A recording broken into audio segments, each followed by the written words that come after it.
Hello friends, this is Scott, and here we are at my backyard pond.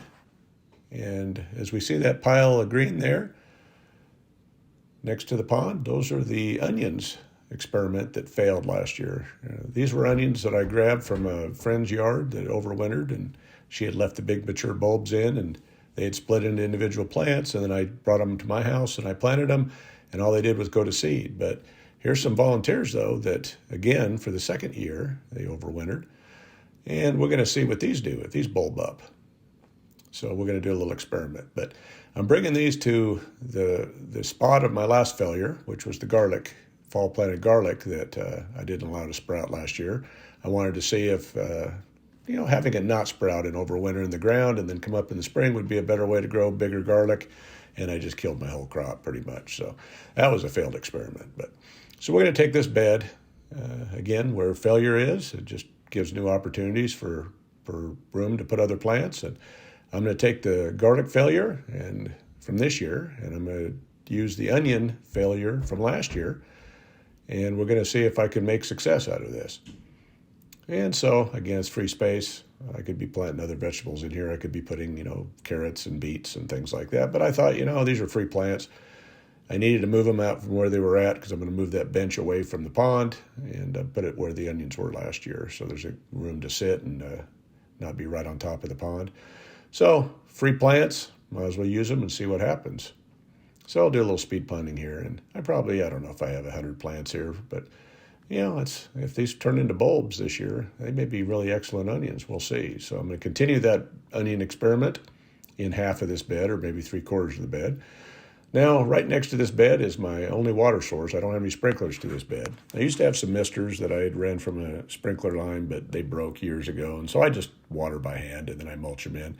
So the rain barrel here does a pretty good job most of the year. I usually have water. I do run out at some certain dry times of the year, but most of the time I have water. So I'm just kind of carefully wetting these in. And it just takes a few buckets of water. This is an old worm raising bed, an old red worm bed, and I just turned it into an outside planter. So here we are after I planted those onions, and they look a little worse for wear. They're not standing straight up at the moment, but as you'll see here later in this video, that they've all done well, and they've survived, and they're looking good, and they're growing. So here they are, about a week later, and here everything's looking perky and doing good. But I still have some of this bed left to plant, and I've got a few straggly garlic in here, but I had some leeks in the house that I bought a month ago, and they look much worse for wear. These should have been planted a long time ago. Now leeks are funny. They turn into big thick stalks, but they look like little grass, tiny grass leaves when you plant them. So here's what they look like, and they just dense plant them. But when you buy it from the store in these little 6-pack or 4-pack cellophanes, there's really not a lot of seeds they put in here. There's probably anywhere from 4 to maybe 10 plants in each one of these little cells. So you think you're getting quite a few leeks, and in reality, you're not getting that many. But you can see they just look like grass. And it's amazing how much they grow during the year. Must be pretty serious about this planting job because I keep sticking my tongue out, I think. There we go. But I think I caught myself halfway through the video thinking, I better quit doing that. So anyway, but it's a hard habit to break sometimes.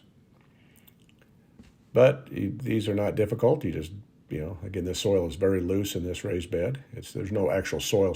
It was all compost and potting mix. And I've been, developing this for several years. I just keep adding to it with my own compost. So very loose material. It never gets, baked hard by the sun.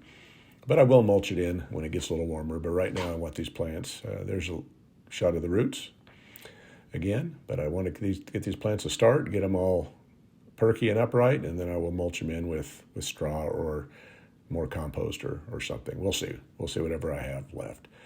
But it's kind of a blistery, kind of windy day today, and with little chances of rain. And so I'm going to get these in.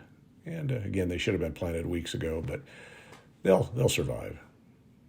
But every plant has a certain number of days to maturity, and if you start stepping on those days of maturity by not giving them the proper planting area and planting space, you may really restrict your crop. So we'll see. This is another experiment. Maybe it'll be failure number 3. Maybe the leeks will fail this year and not really do much. I don't predict they'll fail, but we'll see how big they get. Now this bed is full of nutrients, so it should be good. So I'll do a little more speed planting. Gets a little redundant when I'm doing the same thing over and over.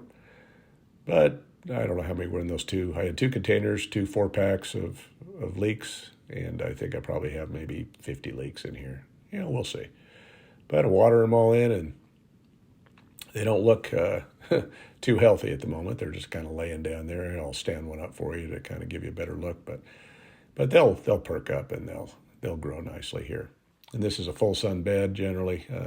There's some lilac bushes on the neighbor's yard that sometimes get a little bit shady to here, or provide shade for this. So it's not always in the baking hot sun in the summer, but most of the time it's full sun. So onions like that, as long as I keep them wet and keep them moist, they should be doing fine. But so we'll see if we can grab success from the jaws of defeat in multiple crops, and where you fail one area, you always have a new opportunity for some other plant to grow here and grow some different food. So thanks for watching. If you like this video, please check out my channel and subscribe if you like what you see. Thank you.